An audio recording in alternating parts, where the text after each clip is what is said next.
Okay, I'm going to do a little video. This is a diesel heater that I put together. I saw the idea on a Facebook post, so I built it inside of a plastic toolbox, as you see. Air intakes, air output, little heater exhaust. I'm doing a test on it. I've ran it a number of times now, but I'm doing a test. As you can see, it's the power cord, which is kind of long, is running into my Suburban there. So I've been running it now off my Suburban, the battery, after the initial about 10-minute input or startup. It's hard to see this thing. Let me get it adjusted and get my glasses off.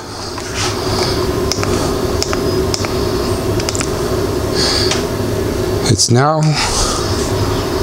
I'm not sure if it's picking it up, but it's been running for 7 hours and 22 minutes without the truck running. Well, 7 hours and 12 minutes without the truck running. I did have the Suburban running during its initial heat up phase. So air temperature right now is 29 degrees Celsius. I got it set for 27, so it's just like in station keeping mode right now.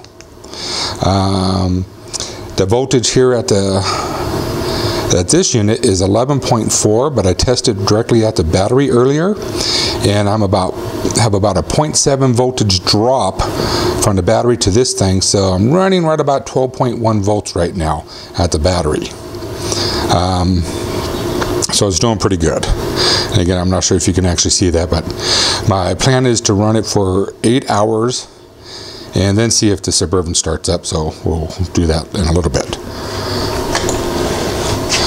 Now also, I put a mark, you can see the little black mark on the left hand side on the fuel can, and I kind of got it as level as I can here in the driveway because the driveway slants. But that's how much fuel it's used, to about 3/4 of an inch in this thing, which I doubt if that's much more than 1.5 pints, and that's been 7 hours and 22 minutes now. So the fuel consumption is really low. I did use this fuel tank thing that they sent, but I modified it. The metal part that you see the hose coming up out of, that was supposed to be used if you're putting it into a RV or something that is diesel powered with a diesel engine, but I modified it to run in there so it picks up fuel directly from the bottom, always from the bottom. And you can kind of see the curve there because I got a little piece of the line, so it kind of flexes, so I had to get it in there, but it works really good. Temperatures.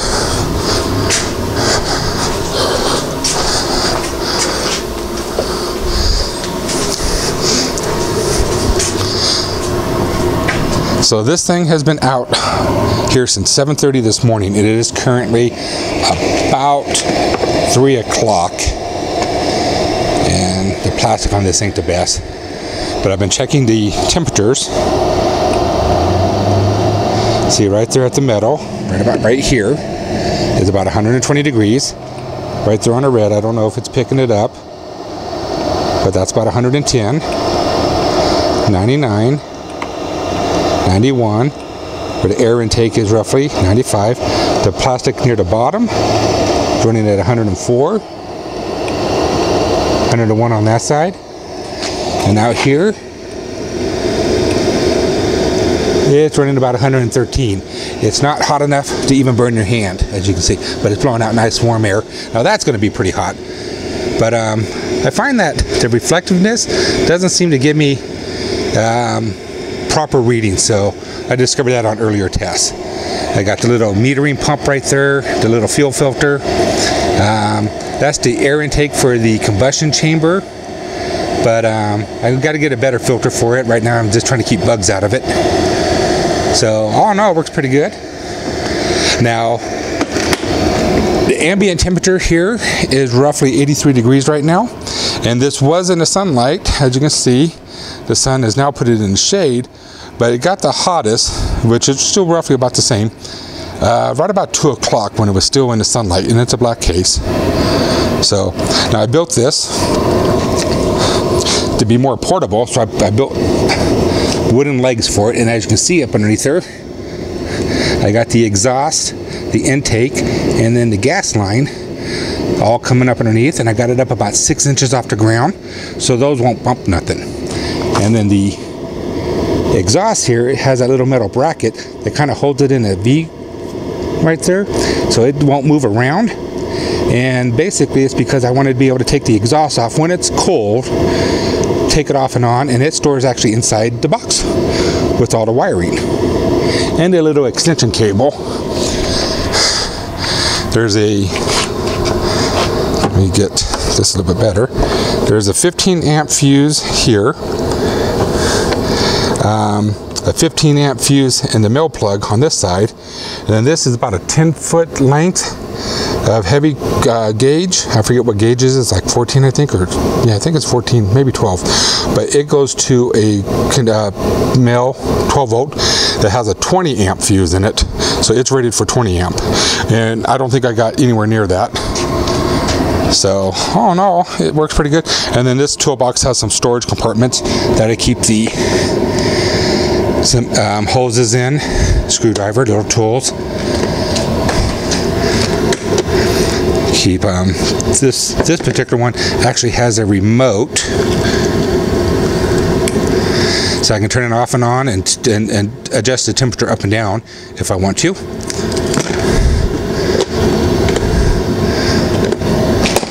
Now I got this set up.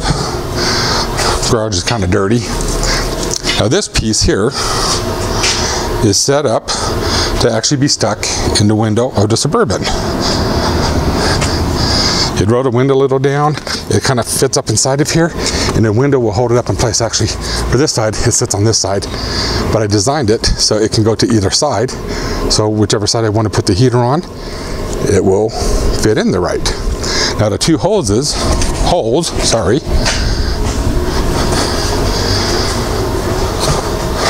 are these two.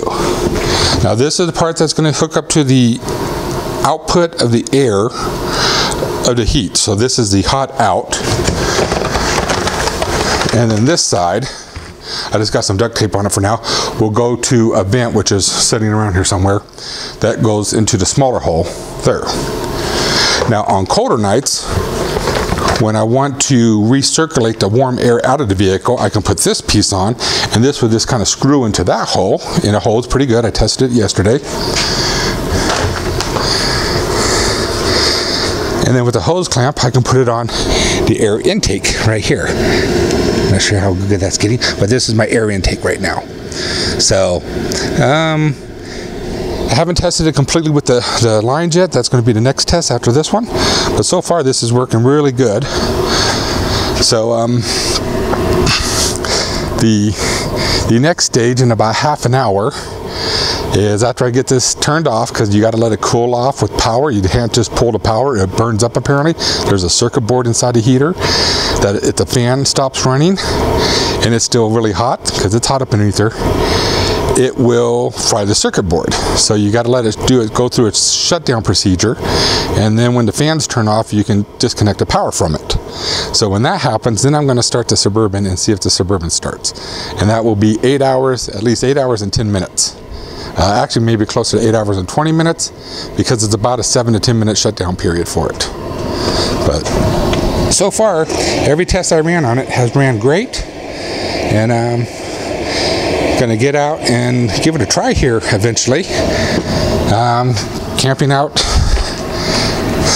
it's nice and bright out here. Camping out in the desert, because I don't like cold weather. I'm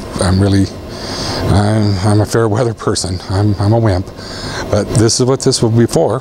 And then of course I sleep in the Suburban, of course. It's big enough that I can fit in. So anyway, I'll start up again when it comes time to turn this thing on, and we'll see what happens. Okay, so not sure if you can see this, but we're at our 8 hours and 10 minutes of runtime. So that's 10 minutes of startup while the Suburban was running. So, because the startup run's supposed to run like 8 to 9 amps, and then the again, station keeping is the only word I can think of at the moment. Usually only runs like, it's supposed to be like 1 amp or something, or less than 1 amp. But anyway, so now we're going to turn it off and let it go through a startup or its cool off period. So I'm just going to reach over here and hit the on-off button. So if you keep watching this, I can't see it myself too well. At some point the glow plug is going to turn back on as it cools off.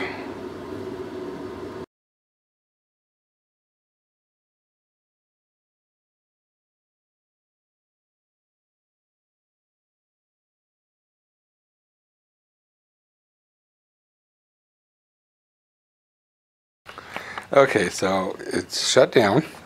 Just shut down a moment ago. But as you can see, it's still, nothing is too hot to touch, except for maybe that. That might be too hot to touch, so I'm not going to touch that yet. But it's doing pretty good. Now I'm going to come over here and see if the Suburban will start.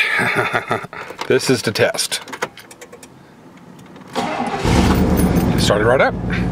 So, running this, here's the power cord, which I'm gonna now just engage.